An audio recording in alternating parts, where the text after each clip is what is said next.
Historically, when we tried to understand how humans dispersed across the globe, there have been a number of theories that have been proposed about the relationships between the different populations through time and across space. And two main theories have emerged, one known as the regional continuity model and the other known as the replacement model or the out-of-Africa model. For many, many years, the only way that we could try to understand human evolution was to look at the fossil evidence and the changes in the shape of the skull and the increase in cranial capacity and so forth, and try to understand the relationships between our past ancestors and modern human populations today. But that has some limitations. We don't know necessarily that all of those fossil hominids actually are related to modern-day descendants. And so some of them we know are evolutionary dead ends. From the archaeological and paleontological record, we know that our deep ancestry can be traced back to Africa. So the origin of the genus Homo, for example, we know is linked to an early African emergence. But the first hominins to actually leave Africa was actually Homo erectus, and the earliest evidence we have outside of Africa is dated to about 1.8 million years ago in Georgia, and by about 1 million years ago, 900,000 years ago, they've expanded as far as what is now island Southeast Asia, Indonesia, in the site of Java that was excavated by Eugene Dubois. So while we see the distribution of Homo erectus remains and their artifacts, the Acheulean hand axes and things that we associate with Homo erectus, we don't actually know specifically, or we didn't until recently, what the relationship was between those Homo erectus populations and modern humans, or Homo sapiens sapiens. And this is where the two schools of debate, or two models, were put forward. So the first was the regional continuity model, which argued that Homo erectus moved out of Africa and dispersed into Asia and Europe, and then those populations, those distinct regional populations, evolved into modern Homo sapiens in those locations. So there's regional continuity between Homo erectus and Homo sapiens in Africa, Europe, and Asia. Now, you can see this on the diagram through the straight lines connecting erectus to sapiens populations in those regions. But the dotted lines indicate that there was some gene flow. There had to be some exchange of genes to basically maintain this Homo sapiens population across the Old World. The alternative to the regional continuity model is the replacement model. And that argues that it was only in Africa that Homo sapiens evolved from Homo erectus. And then Homo sapiens left Africa again and replaced the Homo erectus and other archaic hominins that may have existed in Europe and in Asia.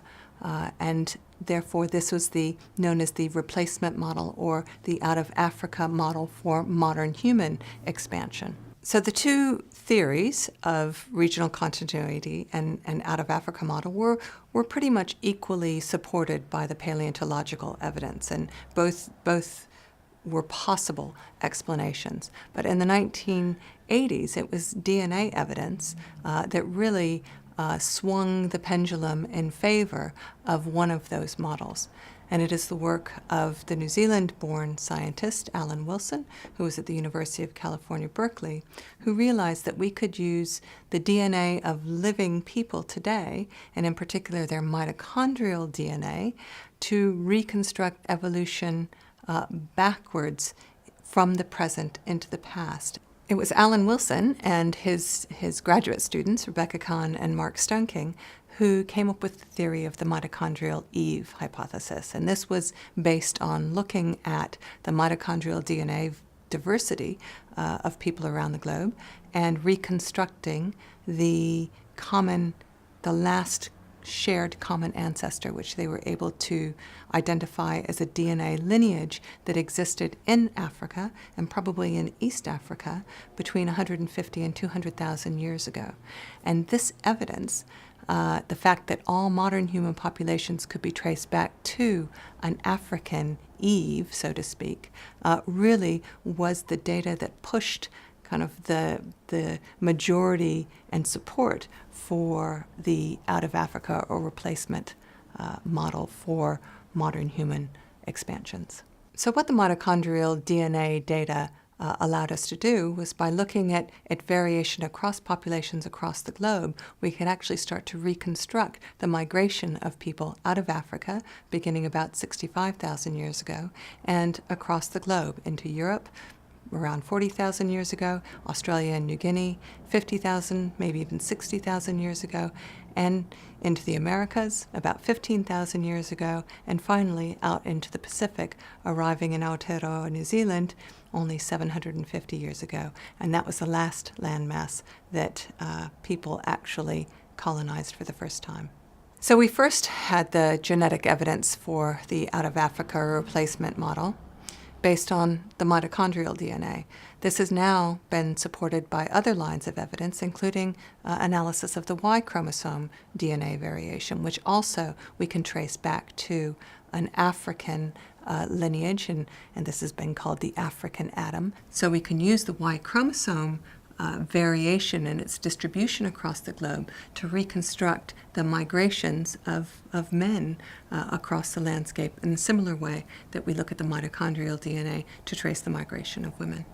And what's really most exciting is that as the technology has developed in the last few years, we've actually been able to get DNA, ancient DNA, out of ancient hominin remains. So we can look at the DNA of Neanderthal, for example, and see the relationship and compare the DNA of Neanderthal to modern humans. And what we've actually found through the ancient DNA evidence is that the evidence is swinging back towards the middle again, away from a strict out of Africa replacement model. What we've actually found is that there was some mixing between Neanderthal and other hominins, for example, the Denisovans. And we modern humans carry a small percentage of Neanderthal, and many of us carry Denisovan DNA as well, in the range of about 2% for non-African populations. This means that some of the ideas of the regional continuity model are actually holding true. We have primarily an out of Africa replacement model, but with some assimilation of the earlier ancestors into the modern human populations in Asia and in Europe or in the Near East, so that it's now really not a strict replacement model, but many people are calling it an assimilation model of human expansions and integrations of populations of earlier archaic hominins.